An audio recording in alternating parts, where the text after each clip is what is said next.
नमस्कार। Welcome to Vidyamint. आज से हम लोग घटना चक्र की सीरीज़ स्टार्ट कर रहे हैं। तो पहले मैंने पॉलिटी से स्टार्ट किया है और धीरे धीरे और भी सब्जेक्ट्स के आएंगे।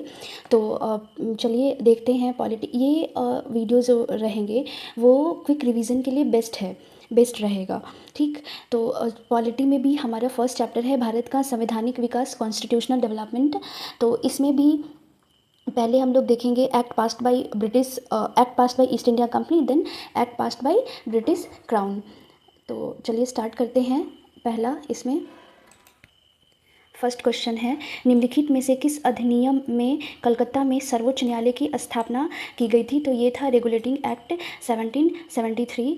ये 1773 के रेगुलेटिंग एक्ट में कोलकाता में सर्वोच्च न्यायालय की स्थापना का प्रावधान किया गया था और स्थापना 1774 में की गई थी।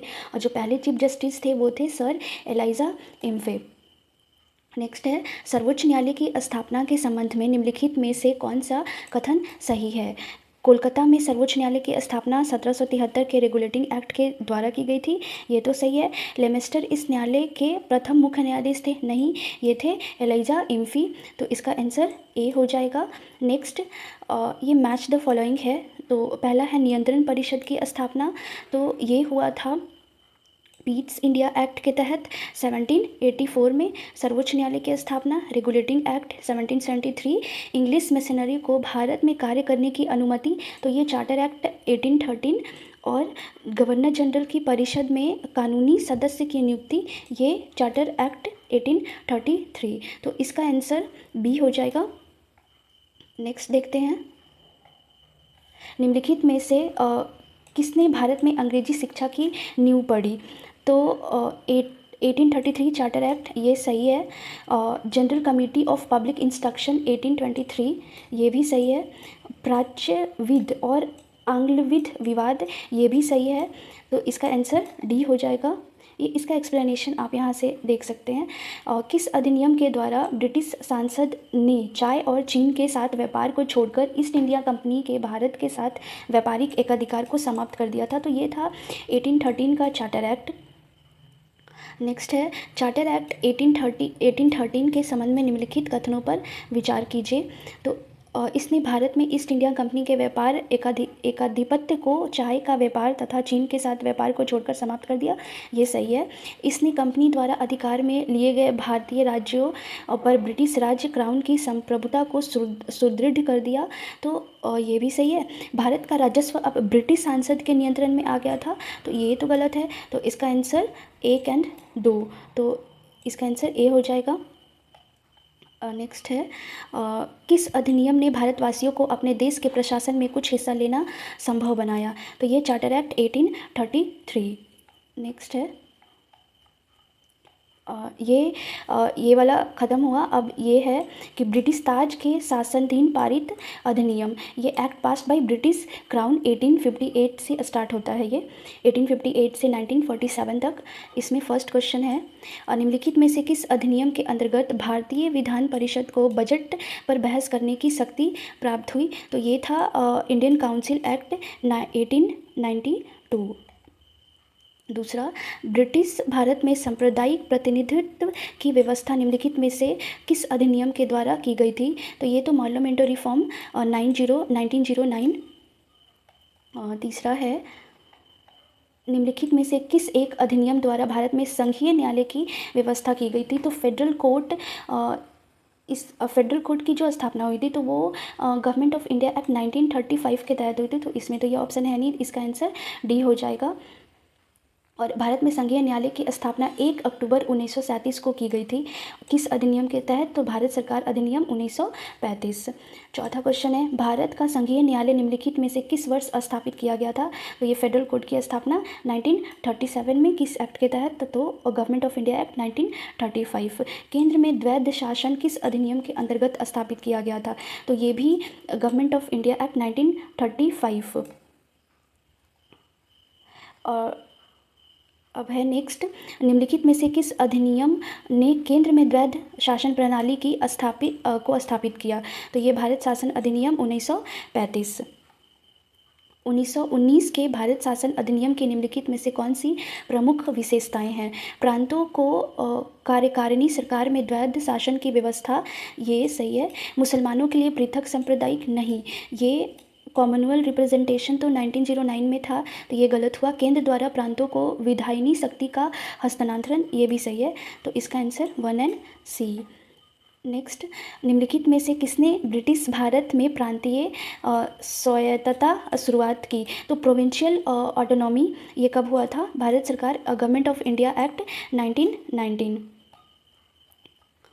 आठवां, ये 9th क्वेश्चन, भारतीय विधान पालिका प्रथम बार द्विसदनीय बनाई गई, तो ये बाई कैमरल लेजिस्लेचर 1919 एक्ट के तहत हुआ था। भारत सरकार अधिनियम 1919। नेक्स्ट है, केंद्र में कौन सा एक्ट द्विसदनीय विधायिका लाया? तो ये 1919 का एक्ट। निम्नलिखित कथनों पर विचार कीजिए। 1919 में मॉन्टेग्यू चैम्सफोर्ड रिफॉर्म में 21 वर्ष से अधिक आयु की सभी महिलाओं के लिए मताधिकार की संस्तुति की, तो ये तो गलत है। 1935 के गवर्नमेंट ऑफ इंडिया एक्ट में विधानमंडल में महिलाओं के लिए आरक्षित स्थानों का प्रावधान किया, तो ये सही है। इसका आंसर 11 का बी हो जाएगा, केवल 2। 12, भारतीय सिविल सेवाओं के संदर्भ में निम्नलिखित कथनों पर विचार कीजिए। पहला है, भारत सरकार अधिनियम 1919 में भारतीय सिविल सेवा के लिए एक अलग परीक्षा का प्रावधान किया गया, ये सही है। भारतीय सिविल सेवा में 1941 में भारतीयों का प्रतिशत यूरोपियों से अधिक था, ये सही है, ये भी सही है। तो इसका आंसर 1 एंड 2। केंद्रीय विधानसभा के निम्नांकित में से कौन से निर्वाचन भारत सरकार अधिनियम 1919 के तहत हुए थे? तो ये थे 1926 के और 1937 के। तो इसका आंसर 13 का हो जाएगा, ए एंड सी। सॉरी, ये 1926 के और 1945 के, तो 13 का आंसर ए एंड सी, 1926 और 1945। 14 है, भारत सरकार अधिनियम 1919 के अंतर्गत भारतीय विधायिका का अंतिम निर्वाचन किस वर्ष आयोजित किया गया था? तो ये 1945।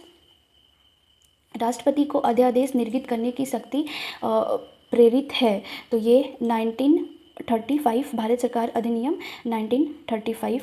ऑर्डिनेंस इशू करने की जो पावर मिली वो यहाँ से। 16, निम्नलिखित में से किस अधिनियम द्वारा संवैधानिक निरंकुशता का सिद्धांत प्रवृत्त किया गया? तो ये था 1935 एक्ट। 17 है, भारत के संविधान में केंद्र और राज्यों के बीच किया गया शक्तियों का विभाजन इनमें से किसमें उल्लेखित योजना पर आधारित है? तो ये था ये तो नहीं, मॉन्टेग्यू चैम्सफोर्ड नहीं, भारत सरकार अधिनियम 1935। निम्नलिखित में से एक भारत सरकार अधिनियम 1935 की मुख्य विशेषता नहीं थी, तो इसका आंसर बी होगा। 19, एक संघीय व्यवस्था और केंद्र में द्वैध शासन भारत में लागू किया गया था, तो ये 1935 एक्ट के तहत हुआ था। 20 है, अखिल भारतीय महासंघ की स्थापित करने का प्रावधान किसमें शामिल था? तो ये भी 1935। 20, 21 कहाँ गया? निम्नलिखित में से किस एक अधिनियम ने भारत में संघीय शासन की व्यवस्था की थी? तो ये भी 1935 के अधिनियम द्वारा स्थापित संघ में अवशेष शक्तियाँ किसको थी? तो ये गवर्नर जनरल को। निम्नांकित में से कौन सा एक भारत शासन अधिनियम 1935 में स्वीकार किया हुआ महत्वपूर्ण और अस्थायी अवयव नहीं है? तो देखिए, ये लिखित संविधान तो हम लोग 1935 से नहीं लिए, ये यूएसए से लिए हैं। और विधानमंडल के निर्वाचित एवं जवाबदेह प्रतिनिधि ये है। एक संघ की योजना पर विचार ये भी है। विधानमंडल के लिए सरकारी सदस्यों का नॉमिनेशन तो ये भी है, तो इसका आंसर ए हो जाएगा। 24, 1935 का गवर्नमेंट ऑफ इंडिया एक्ट क्यों महत्वपूर्ण है? यह भारतीय संविधान का मुख्य स्रोत है। यस, इसके द्वारा भारत को स्वतंत्रता मिली, ऐसा नहीं है। और इसमें भारत विभाजन उल्लेखित है, नहीं। इसके द्वारा रियायतें समाप्त हुई, नहीं। तो इसका आंसर 24 का ए हो जाएगा, ए। 25, निम्नलिखित अधिनियमों में से किस अधिनियम के फलस्वरूप बर्मा अलग हुआ था? तो ये 1935 के तहत हुआ था। अब ये यहाँ तक यहीं ख़त्म हुआ। नेक्स्ट चैप्टर जो हमारा है वो संविधान सभा एवं संविधान निर्माण प्रक्रिया। तो नेक्स्ट हम लोग नेक्स्ट डे स्टार्ट करेंगे नेक्स्ट चैप्टर। तब तक के लिए stay tuned for the next series. Thank you so much.